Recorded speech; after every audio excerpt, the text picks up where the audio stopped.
Welcome to the Dingos podcast. This is the RPC DAO podcast.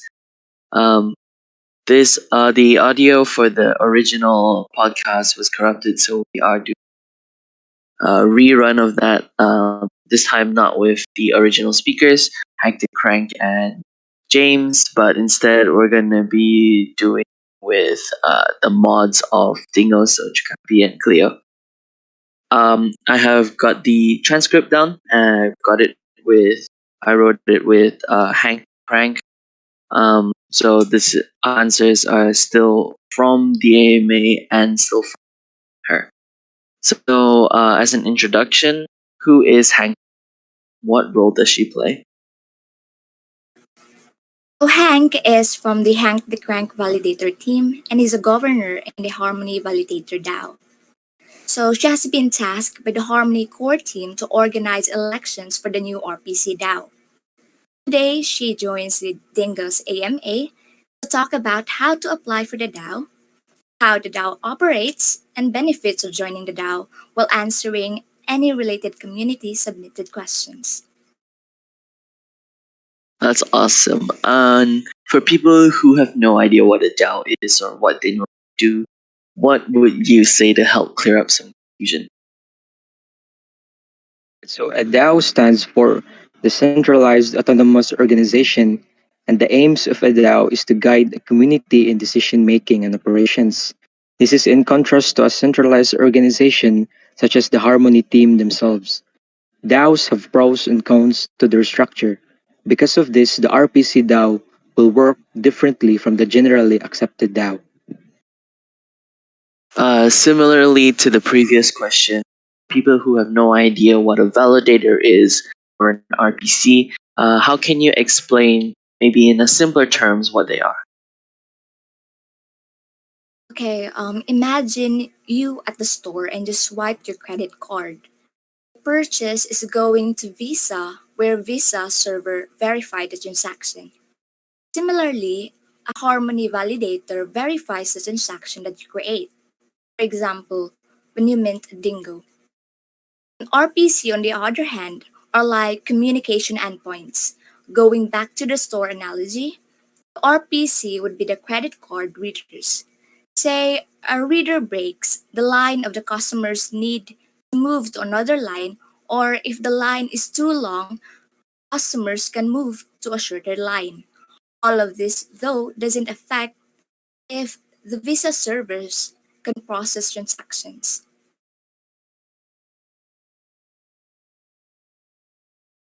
Great summary of the whole thing. I think we have to pay attention to what the things that are actually happening in the blockchain. Similarly, with how validators and RPCs are completely different, but people often lump them together. So this is a great way of, explaining things to people who may not so understand. I think there has been a lot of mention that Harmony is wasting time spending resources on creating DAOs. Could you give some insight to why this ideology may be wrong? This is fair criticism, and such a point was brought up during the RPC DAO General Information Meeting. So, Harmony has insight and knowledge about the current state of Harmony's RPC. Just creating an RPC DAO and saying, it is your problem now, is not going to work. Earlier, it was explained how the RPC DAO won't function as a DAO. That is because Harmony will be leading and meeting regularly with the RPC DAO in order to quickly and efficiently develop solutions to the Harmony RPC congestion problems.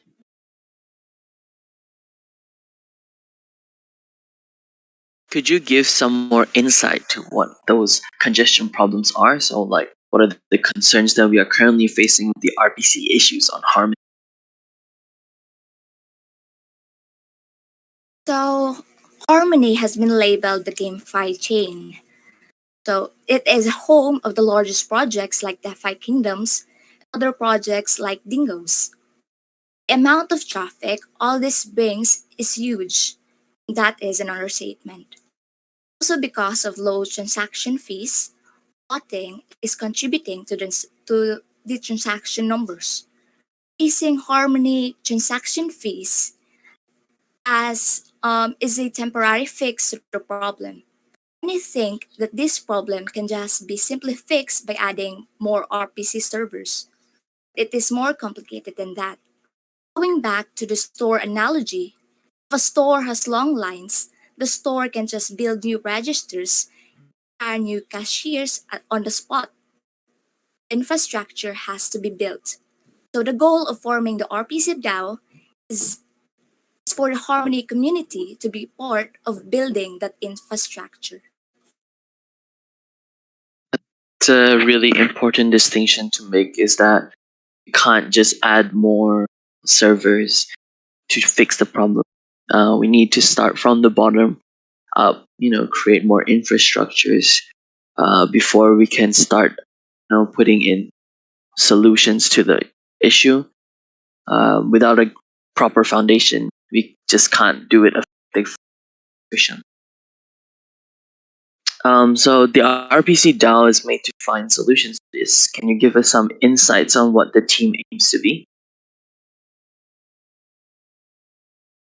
Alright, so Hank won't be running for the RPC DAO, so she won't be able to say what those solutions will be. However, Harmony will be allocating a sizable budget to addressing the problem. If someone in the community has ideas, please run for governor because those ideas will be needed. What are the benefits of having the RPC run by the The end goal of Harmony is to be decentralized. While Harmony will be needing to take an active role within the RPC DAO at the beginning, the end goal is that the community will be making the decisions and not Harmony. It's better for the community to be pooling knowledge and ideas. For the longevity of Harmony, the community will need to take control and steer Harmony toward the future. I think it's important to mention that solutions to the RPC issues are not as easy as people think, as we previously mentioned. However, I think it would be beneficial if you could explain why some of the options that has been around by the community may not be valid. For example, cross sharding has always been a goal for Harmony, so why has that not?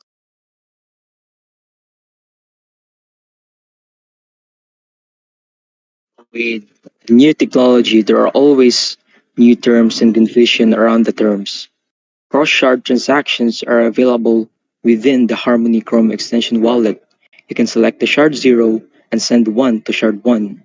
Currently though, shard 0 is the only shard that is capable of handling smart contracts. Enabling the other shards to handle smart contracts won't improve the RPC problems. Going back to our store example, enabling the other shards to be able to do smart contracts would be like Visa increasing the number of servers on their end. That just allows Visa to process more transactions, but a problem exists in the new store with needing more lines and card readers. In terms of options that the community is throwing around, well, that is the beauty of the RPC DAO. The RPC DAO is going to be made up of the community. Their ideas and solutions can be made part of the solution. So that's basically a wrap from what was discussed in the RPC Down podcast. Was held about 1 or 2 weeks ago from this video coming out. If you have any more questions about the RPC DAO podcast, or if you have any lingering questions that you'd like to ask, feel free to DM me at Prozex hashtag 4545, or you can shoot a DM to Hank the Crank. Thank you for listening in, and we hope to see you again next time.